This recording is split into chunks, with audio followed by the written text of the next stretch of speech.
निरन्तर राष्ट्रिय स्वतन्त्र पार्टीका सभापति रवि लामिछानेमाथि जाइ लागेका अभियन्ता युवराज सफललाई सिधाइदिने धम्कीको अडियो सार्वजनिक चर्चाको लागि आफैले अडियो बनाएको आशंका माग पूरा नगरे काठमाडौँका मेयर बालेन विरुद्ध सशक्त आन्दोलन थाल्ने फुटपाथ र सटर व्यवसायीको चेतावनी नारायण हिटी दरबारको पर्खाल भत्काउन महानगरले फेरि पठायो पत्र आफ्नै घरको 5 तलाबाट आम फालेर व्यवसायीले हत्या गरेको प्रकरण व्यवसायी अग्रवालको मृत्युको कारण पारिवारिक झगडा भएको खुलासा छोरासँग अंश बन्डाको विषयमा विवाद भएपछि 5औं तलाबाट आम फालेका अग्रवाल आज राष्ट्रिय सभाको निर्वाचन हुँदै निर्वाचनको पूर्व सन्ध्यामा आचार संहिता उल्लङ्घन गरिएको जानकारी 24 घण्टा भित्र प्रतिवेदन दिन सिडिओलाई आयोगको निर्देशन सहितको सूचीमा 2500 भन्दा धेरै संख्या थप्ने सरकारको तयारी लोकतन्त्रमा बोल्दा र प्रदर्शन गर्दा गोली हान्नु लज्जाजनक विषय रहेको छ काठमाडौँ र सर्लाहीमा राज्यले गोली चलाएर युवाहरूको हत्या गरेको लोकतान्त्रिक समाजवादी पार्टी नेपालका अध्यक्ष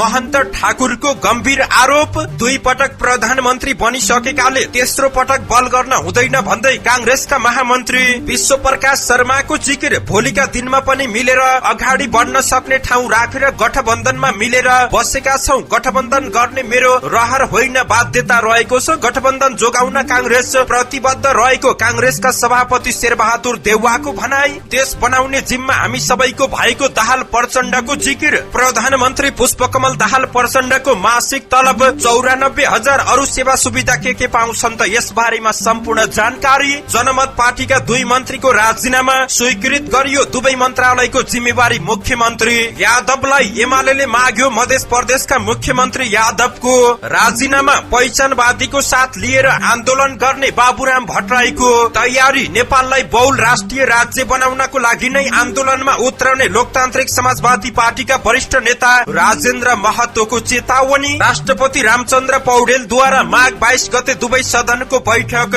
आह्वान गरियो आगामी शैक्षिक सत्रदेखि 100 देखि 300 शैय्याका अस्पतालहरूमा नर्सिङ र प्यारामेडिक्सको पढाइ हुने स्वास्थ्य मन्त्री बस्नेतले गराए जानकारी गैर कानूनी सम्पत्ति आर्जनको अनुसन्धान पक्राउ परे सुनिल पौडेल र विकल पौडेल करिब 1.5 खर्ब ऋण लिने नेपाल एयरलाइन्सको तयारी कर्मचारीकै कारण विमानस्थल बदनाम हुने अवस्थाको अन्त्य गर्नुपर्ने पर्यटन मन्त्री सुदन किराँतीको तर्क भूकम्प पीडितको लागि 28 करोड 71 लाख रुपियाँ संकलन गरियो बैलपाटा अस्पताललाई अनुदान नदिए आन्दोलन गर्ने मेयर र सांसदको चेतावनी उदयपुर सिमेन्ट उद्योगका तत्कालीन महाप्रबन्धक सुरेन्द्र कुमार पौडेल सहित 8 जना विरुद्ध भ्रष्टाचारको मुद्दा कलेजोको टुक्रा दिएर आमाले बचाइन् 3 वर्षीय छोरा 14 वर्षीय बालिका बलात्कारको आरोपमा रविन्द्र विश्वकर्मा परे पक्राउ मोरङमा हिउँ चितुवा भेटिएको प्रति संरक्षण कर्मीको चिन्ता आफै मोरङ पुग्न असम्भव धनुषमा पेस्तोल सहित आएको समूहले लुट्यो पेट्रोल पम्पको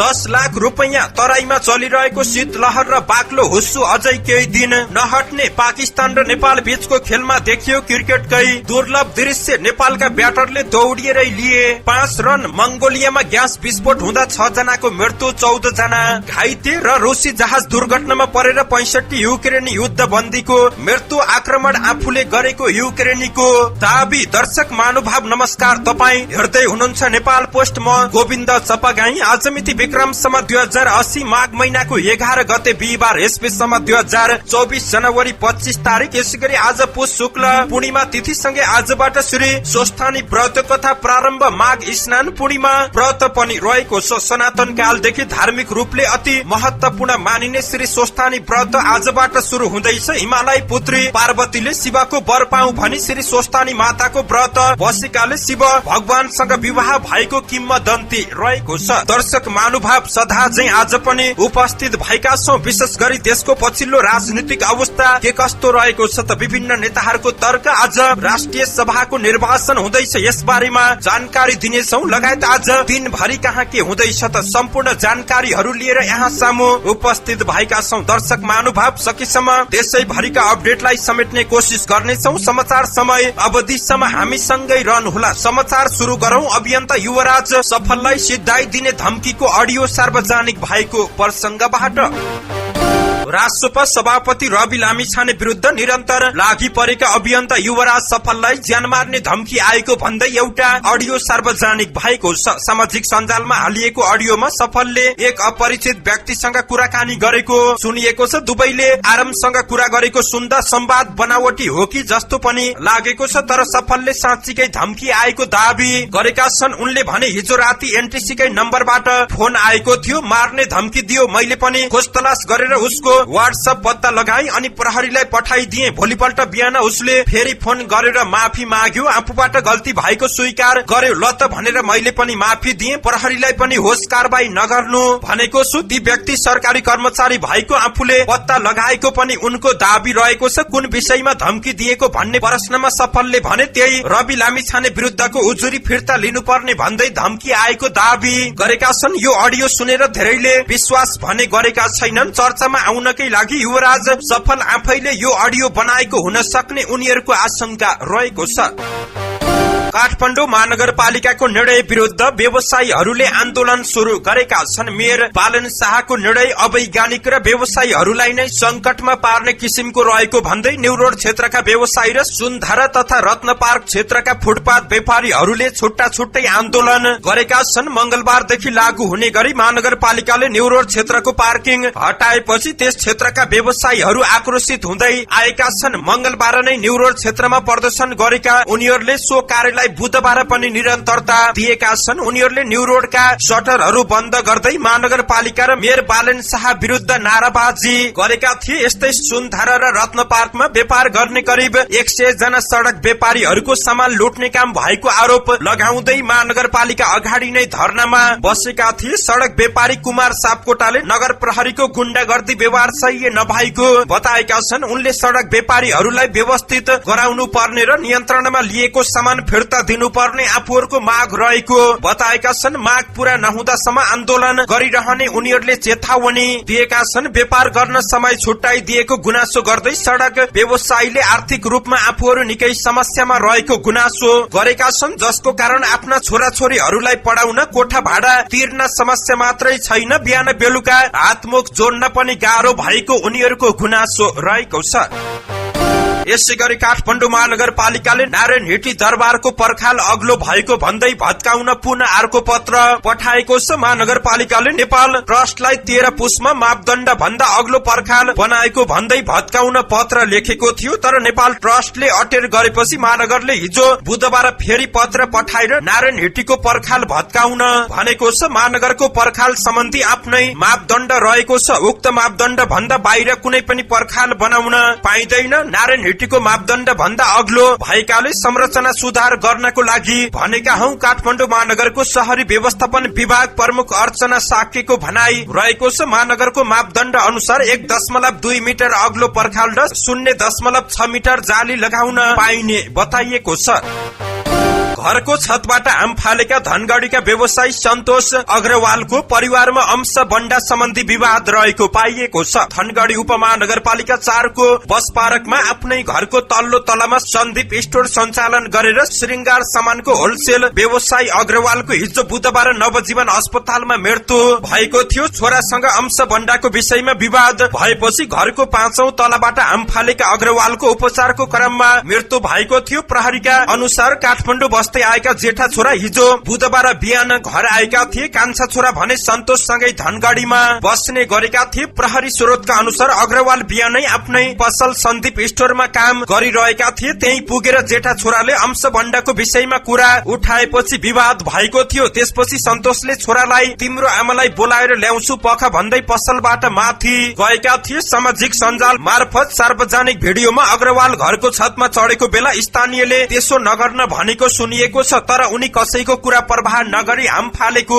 देखिएको छ। अग्रवाललाई परिवारका सदस्य र छिमेकीले नै अस्पताल पुर्याएका थिए। अग्रवालको कान्छा छोराको विवाह केही महिना अघि मात्र भएको थियो। उनको परिवारमा अंश बण्डा सम्बन्धी पहिल्यैदेखि विवाद समेत रहेको प्रहरीको भनाई रहेको छ। प्रहरीले आधिकारिक रूपमा भने घटनाको विस्तृत विवरण सार्वजनिक गरेको छैन। जिल्ला प्रहरी कार्यालयका प्रवक्ता प्रहरी नायब उपरीक्षक डीएसपी कुलदीप चन्दले अग्रवालको छतबाट हाम फालेको घटनाबारे अनुसन्धान भइरहेको जानकारी दिएका छन्। राष्ट्रिय सभा निर्वाचनको पूर्व सन्ध्यामा दलहरूले आचार संहिता उल्लंघन हुने गरी कार्यक्रमको आयोजना गरेको भन्दै निर्वाचन आयोगले ध्यान आकर्षण भएको जानकारी दिएको छ। बिहीबार हुने राष्ट्रिय सभा निर्वाचनको अघिल्लो दिन सत्तारूढ दल र प्रतिपक्ष दल दुवैले कार्यक्रम तथा भेटघाट गरेका थिए। प्रचारको निषेध अवधिको उल्लंघन गर्दै दलहरूले भेला राखेका हुन्। आज बिहीबार राष्ट्रिय सभाको 19 पदको लागि चुनाव हुँदैछ, जहाँ प्रदेशका सांसद र पालिकाका प्रमुख उपप्रमुख मतदाता रहेका छन्। बुधबार विराटनगर स्थित निवासमा नेपाली कांग्रेसका नेता शेखर कोइरालाले चियापान कार्यक्रम आयोजना गरेका थिए, जहाँ नेपाली कांग्रेसका महामन्त्री गगन थापा, उम्मेद्वार कृष्ण प्रसाद सिटौला, नेता मिनेन्द्र रिजाल लगायतका नेता कार्यकर्ताहरू उपस्थित रहेका थिए। यता प्रमुख प्रतिपक्ष दल नेकपा एमाले पनि कोशीको निर्वाचनलाई ध्यानमा राखेर हिजो विराटनगरको एक होटलमा कार्यक्रमको आयोजना गरेको थियो। नेकपा एमालेका महासचिव शंकर पोखरेल सहितको उपस्थितिमा एमाले र राप्रपाका नेताहरू सहभागी भएका थिए। कोशीको 2 सिटमा हुने निर्वाचनको लागि एमाले र राप्रपाले तालमेल गरेका छन्। बुधबारदेखि शहीद सप्ताह शुरू भएको छ। तत्कालीन राणा शासनको विरोध गरेको आरोपमा 1997 सालमा 4 जनालाई मृत्युदण्ड दिएको सम्झनामा हरेक वर्ष माघ 10 देखि 16 गतेसम्म शहीद सप्ताह मनाउने गरिन्छ। गृह मन्त्रालयमा रहेको तथ्याङ्क अनुसार नेपालमा शहीदको संख्या 12,197 जना रहेका छन्। यो संख्या चाँडै 14,798 जना पुग्दैछ। गएको पुस 24 गते बसेको मन्त्री परिषद बैठकको निर्णय अनुसार प्रधानमन्त्री कार्यालयबाट थप 2601 जनाको सूची प्राप्त भएको र त्यसलाई राजपत्रमा प्रकाशन गर्ने अन्तिम तयारी रहेको गृह मन्त्रालय स्रोतको भनाई रहेको छ। केही दिनमै राजपत्रमा प्रकाशित हुनेछ। सरकारले 2066 साल र 2068 सालमा आयोग गठन गरेको थियो। ती आयोगले प्रतिवेदन बुझाए पनि सरकारले आफू अनुकूल वा विभिन्न आन्दोलनको आधारमा शहीद घोषणा गर्दै आएको छ। कतिपय राजनीतिक दलले राजनीतिक स्वार्थ पूर्ति गर्ने र कतिपयले शहीद परिवारलाई सरकारले उपलब्ध गराउने 10 लाख रुपियाँ पाउने लोभमा पनि शहीद घोषणा गर्नुपर्ने माग अघि सार्दै आएका छन्।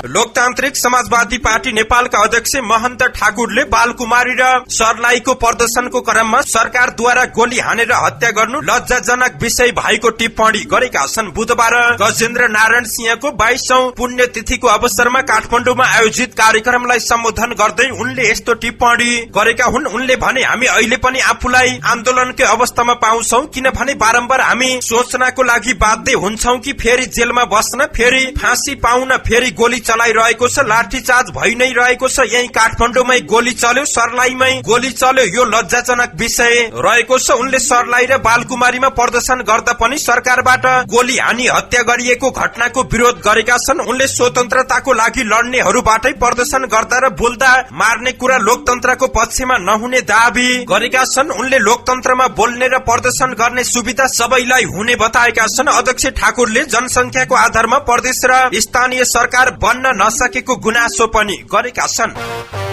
नेपाली कांग्रेसका महामन्त्री विश्वप्रकाश शर्माले 2 पटक प्रधानमन्त्री भइसकेका व्यक्तिले तेस्रो पटकको लागि बल गर्न नहुने बताएका छन्। मोरङको विराटनगर स्थित एलिट क्लबमा बुधबार आयोजित एक कार्यक्रममा बोल्दै महामन्त्री शर्माले यस्तो बताएका हुन्। उनले कांग्रेस सभापति शेरबहादुर देउवा, नेकपा एमालेका अध्यक्ष केपी शर्मा ओली र नेकपा माओवादी केन्द्रका अध्यक्ष समेत रहेका दाहाल प्रचण्डले आगामी दिनको लागि प्रधानमन्त्रीको शपथ ग्रहण लिनु राष्ट्रको लागि घातक हुने जिकिर गरेका छन्। कार्यक्रममा बोल्दै महामन्त्री शर्माले मुलुकमा प्रधानमन्त्री 2 पटक, मन्त्री 3 पटक र सांसद मात्र 4 पटक हुने व्यवस्था गर्नुपर्ने विषयमा उनले जोड़ दिएका छन्। उनले अवस्था परिवर्तनको लागि व्यवस्था परिवर्तनमा जोड़ दिनुपर्ने धारणा व्यक्त गरेका छन्। अवस्था परिवर्तनको लागि आवश्यकताको आधारमा संविधान संशोधन गर्नुपर्ने भए त्यसमा पनि पछि नहट्ने उनले स्पष्ट पारेका छन्। फरक प्रसंगमा बोल्दै शर्माले संघीयताको खारेजी वर्तमान समस्याको दीर्घकालीन समाधान नभएको जिकिर गरेका छन्।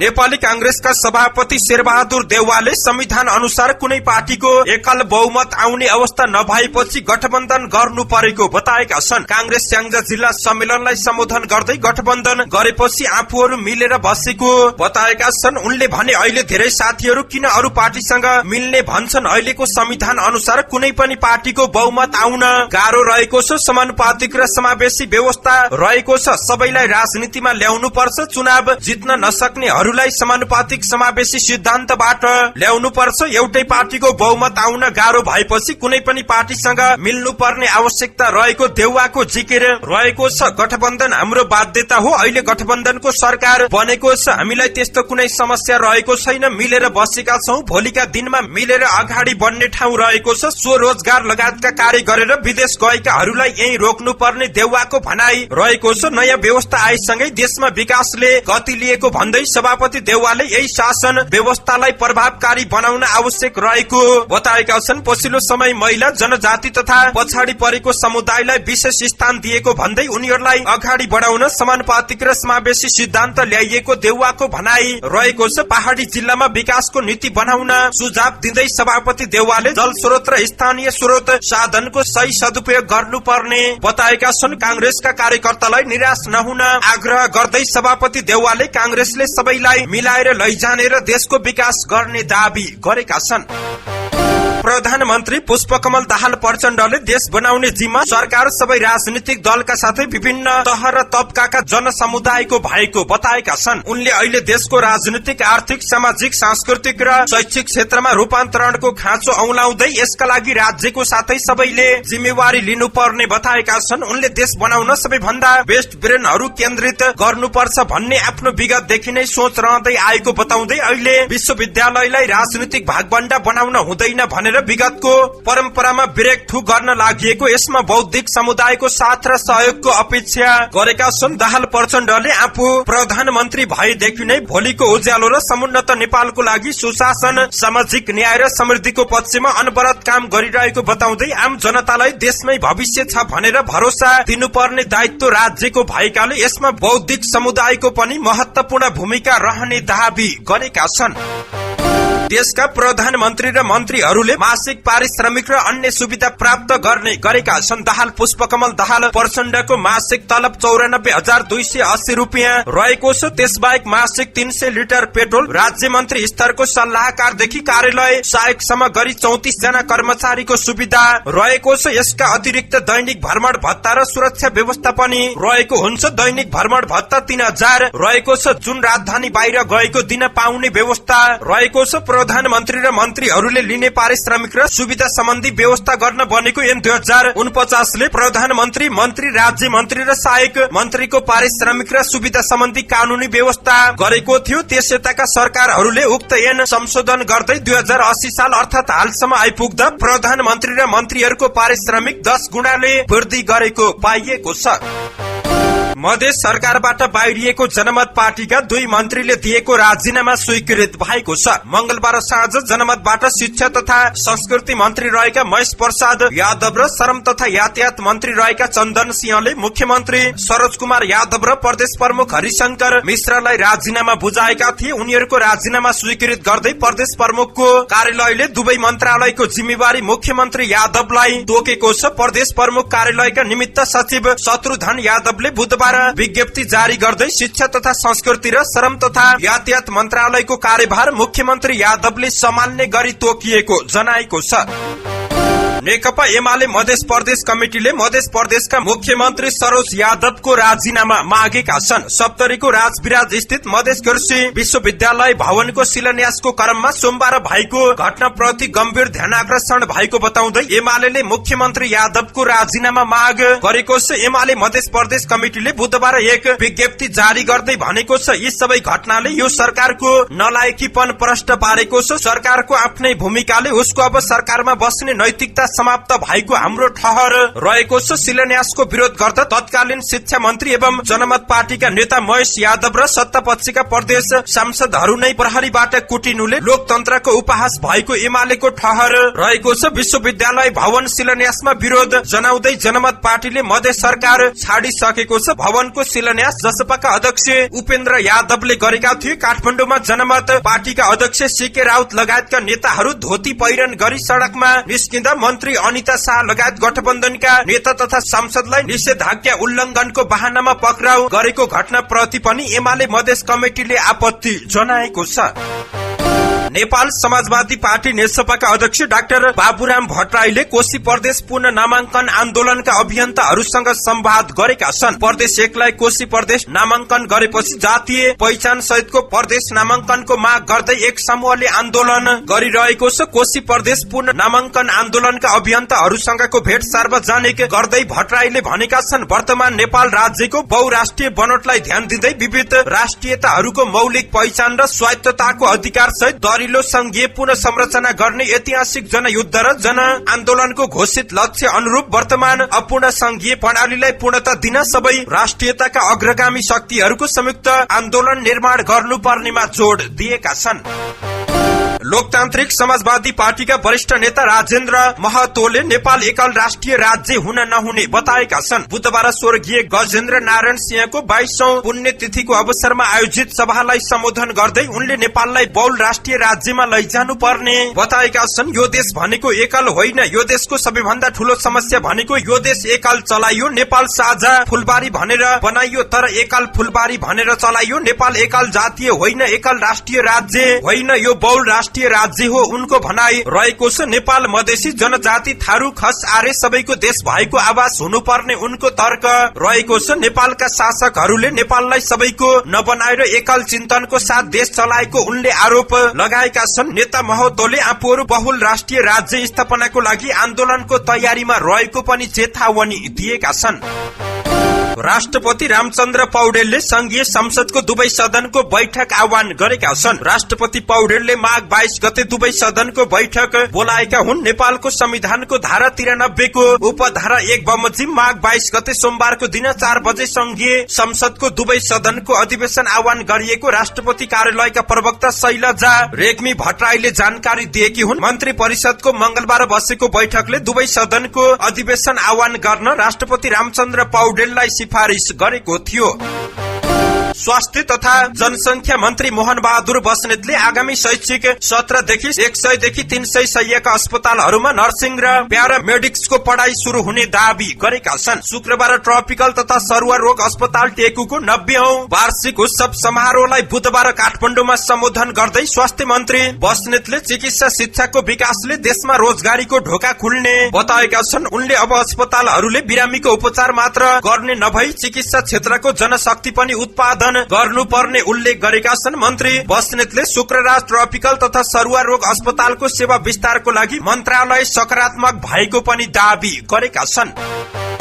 अख्तियार दुरुपयोग अनुसन्धान आयोगले नेपाल टेलिकमका पूर्व प्रबन्ध निर्देशक सुनिल पौडेललाई पक्राउ गरेको छ। उनीसँगै सुरक्षण मुद्रण केन्द्रका पूर्व कार्यकारी निर्देशक विकल पौडेल पनि पक्राउ परेका छन्। उनीहरूमाथि अख्तियारले गैर कानूनी सम्पत्ति आर्जनको अनुसन्धानमा पक्राउ गरेको हो। सो अनुसन्धानको लागि बयानको लागि बोलाउँदा हाजिर नभएपछि अख्तियारले पक्राउ गरेको थियो। बुधबार पक्राउ परेका उनीहरूलाई आज बिहीबार विशेष अदालतमा उपस्थित गराइने भएको छ। जहाज खरिद गर्न लिएको पुरानो ऋण तिर्न र नयाँ जहाज किन्न नेपाल एयरलाइन्स वायु सेवा निगमले 1 खर्ब 35 अर्ब रुपियाँ बराबर ऋण लिने भएको छ। सो प्रयोजनको लागि निगमले अन्तर्राष्ट्रिय आशय पत्र निकालेको हो। निगमले मंगलबार आशय पत्र निकालेको जानकारी बुधबार विज्ञप्ति मार्फत दिएको छ। 158 सीट क्षमताका A320 र 274 सीट क्षमतायुक्त A330 जहाज किन्न कर्मचारी सञ्चय कोष र नागरिक लगानी कोषबाट लिएको चर्को ब्याज दरको ऋण तिर्न र नयाँ जहाज खरिद प्रयोजन सम्बन्धी कम ब्याज दरको ऋण लिन आशय पत्र निकालिएको निगमका प्रवक्ता रमेश पौडेलले जानकारी दिएका छन्। यस्तो ऋण एकै पटक नलिई व्यावसायिक लगानीको आवश्यकता अनुसार पटक पटक लिइने र यस्तो ऋण प्राप्त भएपछि वार्षिक 3.5 अर्ब रुपियाँ बराबर ब्याज रकम तिर्नुपर्ने देखिएको समेत पौडेलले जानकारी दिएका छन्। संस्कृति पर्यटन तथा नागरिक उड्डयन मन्त्री सुदन किराँतीले कर्मचारीको कारण विमानस्थल बदनाम हुने अवस्थाको अन्त्य हुनुपर्ने बताएका छन्। बुधबार त्रिभुवन अन्तर्राष्ट्रिय विमानस्थलको नवनिर्मित आन्तरिक टर्मिनल भवनको उद्घाटन गर्दै मन्त्री किराँतीले विमानस्थलबाट हुने सुन लगायतका तस्करीमा कर्मचारीको पनि संलग्नता देखिएको भन्दै कर्मचारीको कारण विमानस्थल बदनाम हुने अवस्थाको अन्त्य हुनुपर्ने बताएका छन्। देशको निम्ति इज्जत जोगाइदिने काम गर्न उनले आग्रह गरेका छन्। मन्त्री बेलायतीले मुलुकलाई समृद्धिको बाटोतर्फ अघि बढाएर जनताको जीवन स्तरमा परिवर्तन ल्याउनु पर्ने धारणा राखेका छन्। पुरानो आन्तरिक आगमन टर्मिनल भवन सानो भएकाले सेवाग्राहीलाई समस्या परेको कारण भवनबाट सेवा शुरू गरिएको नेपाल नागरिक उड्डयन प्राधिकरणले जानकारी दिएको छ। त्यस्तै प्राधिकरणले पार्किङ क्षेत्रमा देखिएको समस्या पनि समाधान गर्दै लैजाने जानकारी दिएको छ। जाजरकोट केन्द्रबिन्दु भई गत कार्तिक 17 गते गएको भूकम्पबाट प्रभावितको सहयोगका लागि प्रधानमन्त्री दैवी प्रकोप सहायता कोषमा हालसम्म 28 करोड़ 71 लाख 41,665 रुपियाँ संकलन भएको छ। मन्त्री परिषदको कार्यालयले उपलब्ध गराएको विवरण अनुसार विभिन्न संघ संस्था तथा व्यक्तिका तर्फबाट सो बराबरको सहयोग रकम जुटेको हो। भूकम्प पछिको उद्धार राहत वितरण तथा पुनर्स्थापनाको लागि विभिन्न व्यक्ति तथा संस्थाबाट सहयोगको घोषणा भएको थियो। उक्त सहयोगलाई एकद्वार प्रणालीबाट संकलन तथा वितरणको लागि प्रधानमन्त्री दैवी प्रकोप सहायता कोष मार्फत सहयोग गर्न सरकारले आग्रह गरेको थियो। राहत वितरण तथा पुनर्स्थापनाको लागि दैवी प्रकोप सहायता कोषमा सहयोग रकम जम्मा गर्न विभिन्न 9 वटा ब्याङ्कमा खाता रहेका छन्। अछामको बैलपाटा अस्पताललाई सरकारले अनुदान नदिएको भन्दै अछामका जनप्रतिनिधि सरकारसँग रुष्ट भएका छन्। कैलालीको धनगढ़ीमा पत्रकार सम्मेलनको आयोजना गर्दै उनीहरूले तत्काल आवश्यक बजेटको व्यवस्था गर्न प्रदेश सरकारसँग माग गरेका छन्। प्रतिनिधि सभा सदस्य तथा पूर्व मन्त्री शेरबहादुर कुमारले अहिले अछाम संकटमा परेको बताउँदै सरकारले त्यहाँको माग सम्बोधन गर्नुपर्नेमा जोड़ दिएका छन्। यसअघि पनि 3 पटकसम्म प्रदेश सरकारले अनुदान दिएको स्मरण गर्दै उनले अहिले पनि अनुदान दिन समस्या नरहेको स्पष्ट पारेका थिए। प्रदेश सरकारको मातहतमा रहेको अस्पताललाई अनुदान दिने प्रचलन होइन। निरन्तर 3 वर्षदेखि चल्दै आएको कुरा कसरी छुट्यो, किन समावेश गर्न ढिलाइ गरियो, उनको प्रश्न रहेको छ। हामीले मुख्यमन्त्री मन्त्रीहरूलाई पहल गरिरहेका छौं, सबैले सामूहिक ढंगले पहल गरिरहेका छौं। प्रत्येक वर्ष करिब 22 करोड़ खर्च हुने अस्पतालमा केही वर्ष यता दात्री निकायले 13 करोड़ व्यवस्था गर्दै आएको छ। 1 करोड़ साफेबगर नगरपालिकाले उपलब्ध गराएको भन्दै अन्य अपुग रकम प्रदेश सरकारले दिनुपर्ने बताएका छन्।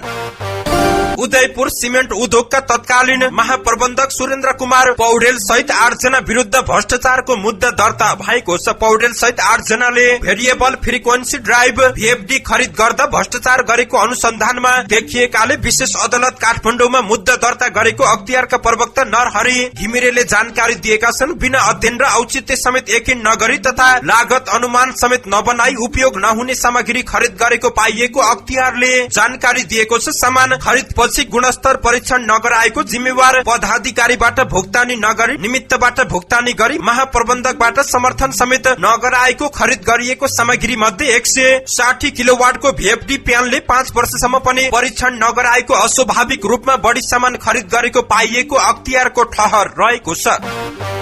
प्रसंग कलेजोको टुक्रा दिएर आमाले 3 वर्षीय छोरालाई बचाएको, आमाको लागि उसका सन्तान कलेजोको टुक्रा सरा हुन्छन् भन्ने पुस्तौंदेखिको भनाइलाई वीरगञ्ज पर्साकी 30 वर्षीय सीता भट्टले प्रमाणित गरेकी छिन्। कलेजोमा भएको क्यान्सरले जीवनसँग संघर्ष गरिरहेका 3 वर्षीय छोरा ऋषभ भट्टराईलाई आमा सीताले कलेजोको टुक्रा दिएर नयाँ जीवन दिएकी छिन्। शहीद धर्मभक्त राष्ट्रिय प्रत्यारोपण केन्द्र भक्तपुरमा उपचाररत ऋषभलाई आमा सीताको 40% कलेजोको सफल प्रत्यारोपण गरिएको अस्पतालका वरिष्ठ मृगौला तथा कलेजो प्रत्यारोपण शल्य चिकित्सक एवं शहीद धर्मभक्त राष्ट्रिय प्रत्यारोपण केन्द्रका कार्यकारी निर्देशक डाक्टर पुकार चन्द्र श्रेष्ठले जानकारी दिएका छन्। उनको नेतृत्वमा चिकित्सक सहितको 50 जनाको टोलीले निरन्तर 14 घण्टाको शल्यक्रियापछि कलेजोको सफल प्रत्यारोपण गरेको छ। कलेजो झिकेको 6 दिनमा आमा र 9 दिनपछि छोरालाई डिस्चार्ज गरिएको केन्द्रका कार्यकारी निर्देशक डाक्टर श्रेष्ठले जानकारी दिएका छन्।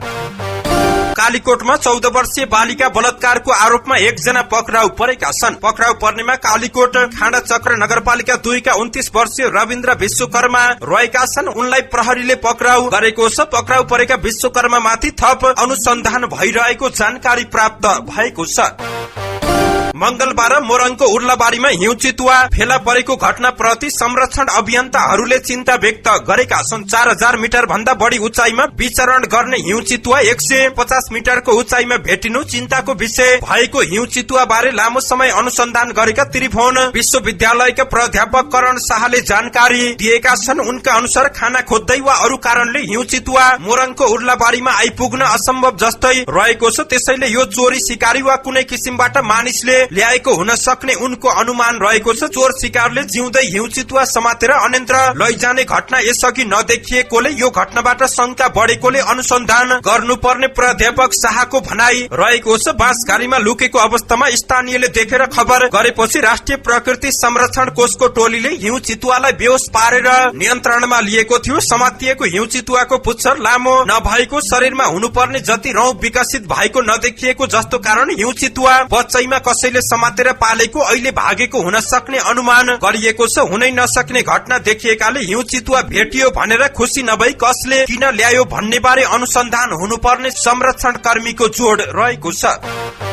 धनुषाको मिथिला नगरपालिका 9 लालगढी स्थित चित्रा आयल स्टोर्सको करिब 10 लाख रुपियाँ लुटिएको छ। पेट्रोल बिक्री गरेको रकम महोत्तरीको बर्दिवास स्थित बैंकमा जम्मा गर्न जाँदा बीच बाटोमै लुटिएको छ। जिल्ला प्रहरी कार्यालय महोत्तरीका डीएसपी दिलीप गिरीका अनुसार मंगलबार मोटरसाइकलमा पेस्तोल सहित आएका समूहले स्टोर्सका कर्मचारी ध्रुव बस्नेतलाई पेस्तोल देखाउँदै लुटपाट गरेका हुन्। प्रहरीले लुटपाट गर्ने समूहको खोजी तीव्र पारेको छ।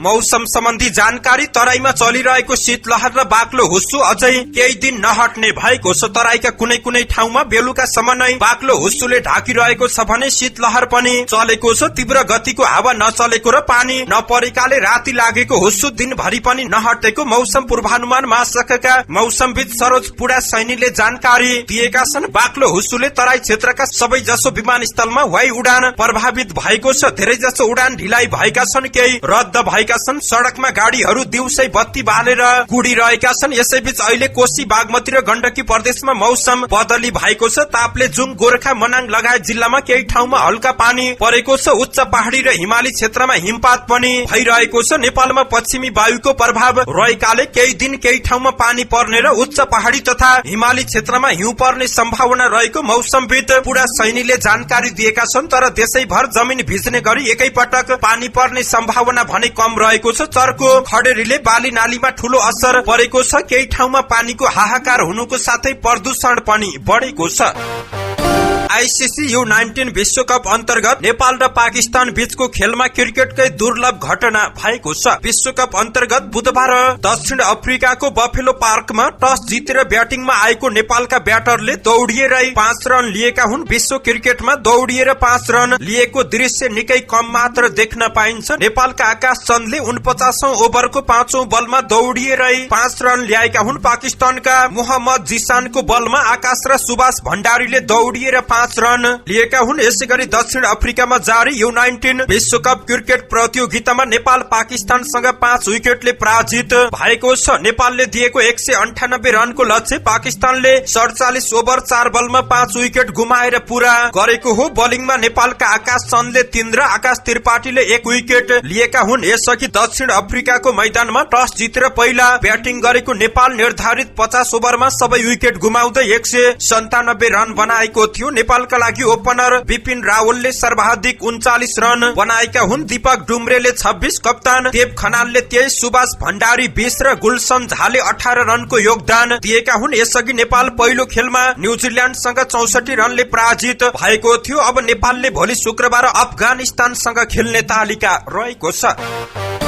मंगोलियाको राजधानीमा बुधबार भएको ग्यास विस्फोटमा 6 जनाको मृत्यु हुनुको साथै 14 जना घाइते भएको अधिकारीहरूले जानकारी दिएका छन्। मंगोलियन राष्ट्रिय आपतकालीन व्यवस्थापन निकाय नेमाले आफ्नो वेबसाइट मार्फत 60 टन तरल प्राकृतिक ग्यास बोकेको ट्रक कारसँग ठोक्किँदा विस्फोट भएको जानकारी दिएको छ। प्रारम्भिक विवरण अनुसार विस्फोटपछि आगलागीमा 3 जनाको मृत्यु भएको पुष्टि भएको छ। नेमाले आफ्नो वेबसाइटमा 3 जना अग्नि नियन्त्रकको समेत मृत्यु भएको तथा 14 जनालाई उपचारको लागि पठाइएको जानकारी दिएको छ। आपतकालीन व्यवस्थापन निकायका अनुसार घाइते मध्ये 10 जनालाई जलेको अवस्थामा उपचारको लागि लगिएको छ। यसैगरी अन्य 3 शिशुको उपचार सहित हेरचाह भइरहेको जानकारी प्राप्त भएको छ। रूसको सैन्य जहाज दुर्घटना हुँदा 65 जना युक्रेनी युद्धबन्दीको मृत्यु भएको छ। IL-76 जहाजले युक्रेनी युद्धबन्दीलाई बोकेर यात्रा गरिरहँदा दुर्घटना भएको रूसको रक्षा मन्त्रालयले जानकारी दिएको छ। रूसी विश्व च्यानल RT का अनुसार युक्रेनी सीमा क्षेत्रको बेलगोरोद क्षेत्रमा दुर्घटना भएको हो। रूसी रक्षा मन्त्रालयले बुधबार जारी गरेको विज्ञप्ति अनुसार 65 युक्रेनी युद्धबन्दी सहित 6 चालक दलका सदस्य र 3 अन्य सहयोगीको पनि मृत्यु भएको छ। युक्रेनी युद्धबन्दी क्षतिलाई फिर्ता गर्ने प्रक्रियामा गएको यात्राको जहाज दुर्घटना भएको बताइएको छ। आरटीका अनुसार युक्रेनी दैनिक खबरमा भने युक्रेनी सैन्य स्रोतलाई सवार गरेर जहाज युक्रेनले झारेको दाबी गरेको छ। युक्रेनी दाबीमा भने जहाजमा S-300 मिसाइल प्रतिरक्षा प्रणालीको लागि सामान बोकेको दाबी पनि गरिएको छ।